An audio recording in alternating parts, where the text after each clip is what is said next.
Supreme court ने केंद्रीय जांच एजेंसी ईडी इन्फोर्समेंट डायरेक्टोरेट पर बहुत तीखी टिप्पणी करी है। आज सुप्रीम कोर्ट ने ईडी से पूछा कि क्यों ईडी राजनीतिक हथियार बन रही है, क्यों पॉलिटिकल बैटल्स के लिए ईडी का प्रयोग हो रहा है। ये केस क्या था? ईडी ने कर्नाटका के मुख्यमंत्री की पत्नी को समन्स भेजे। जब उन समन्स को चैलेंज किया गया तो कर्नाटका हाईकोर्ट ने उन्हें कोर्ट कर दिया, लेकिन फिर भी ईडी सुप्रीम कोर्ट पहुंच गई हाईकोर्ट के आदेश के खिलाफ। यह पहला ऐसा मामला नहीं है जहां पर सुप्रीम कोर्ट ने इतनी तीखी टिप्पणी केंद्रीय जांच एजेंसी इस पे करी है।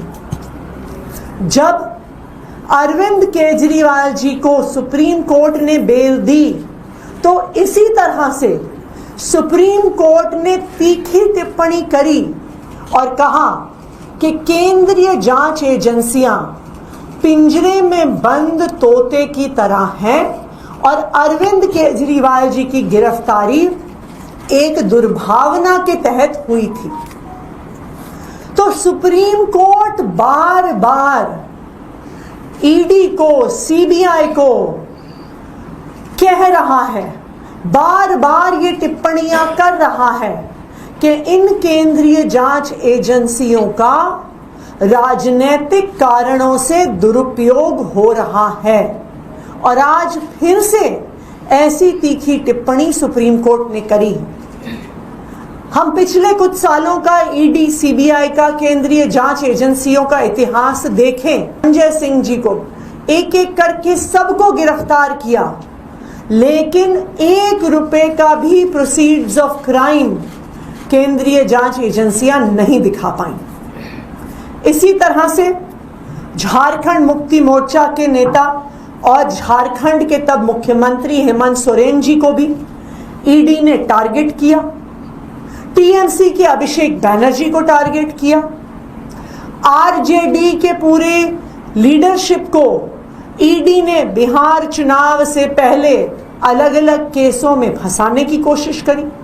बीआरएस के नेताओं पे केस किया। एक एक करके सारे विपक्ष के दलों पर केस किए जाते हैं। विपक्ष के नेताओं को परेशान करने की कोशिश की जाती है और यह सिर्फ एक राजनीतिक साजिश है। इस बात से पता चलता है कि ईडी पहले गिरफ्तार करती है।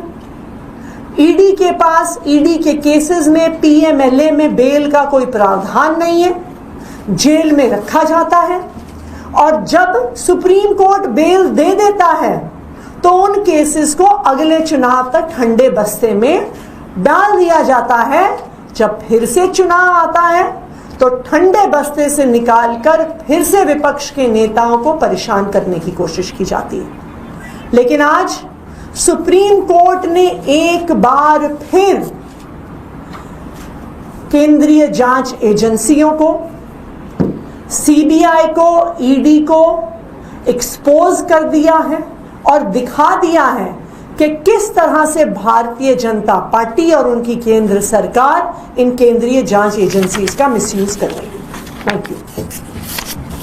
अभी एक केस और दर्ज हुआ है, उस मामले में तीनों ही जो आपके मंत्री हैं, पूर्व मंत्री रहे हैं, मनीष सिसोदिया, सत्येंद्र जैन और सौरभ भारद्वाज भी, उन सब का नाम शामिल है। ईडी का मकसद ही यही है कि पीएमएलए का प्रयोग करते हुए गिरफ्तार करो और जेल में डालो और फिर जब तक सुप्रीम कोर्ट मामला नहीं पहुंचता है तब तक जेल में रखो। इससे ये बिल्कुल साफ है कि उनका मकसद कोई इन्वेस्टिगेशन करना नहीं है। उनका मकसद भ्रष्टाचार को खत्म करना नहीं है। उनका मकसद सिर्फ और सिर्फ विपक्ष की पार्टियों को परेशान करना। आप देखिए एक के बाद एक, एक के बाद एक के बाद एक आम आदमी पार्टी के नेताओं को सो कॉल्ड एक्साइज स्कैम में गिरफ्तार किया गया। अब जब सबको बेल मिल गई, जब उनको फिर से ईडी जेल नहीं भेज सकती है, तो ईडी ने खुद जाके ट्रायल कोर्ट में केस में अभी स्टे ली हुई है। क्यों? क्योंकि उनके पास कोई सबूत ही नहीं है, उनके पास कोई प्रोसीड्स ऑफ क्राइम ही नहीं है।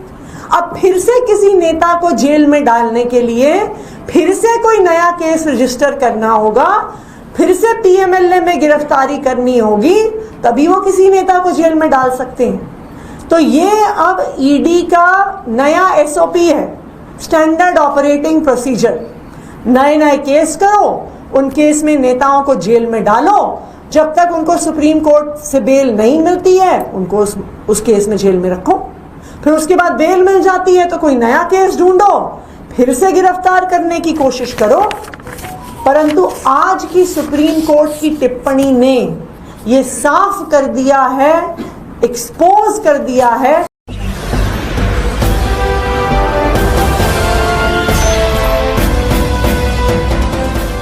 देख रहे हैं लाइव न्यूज 99, राष्ट्र सबसे पहले।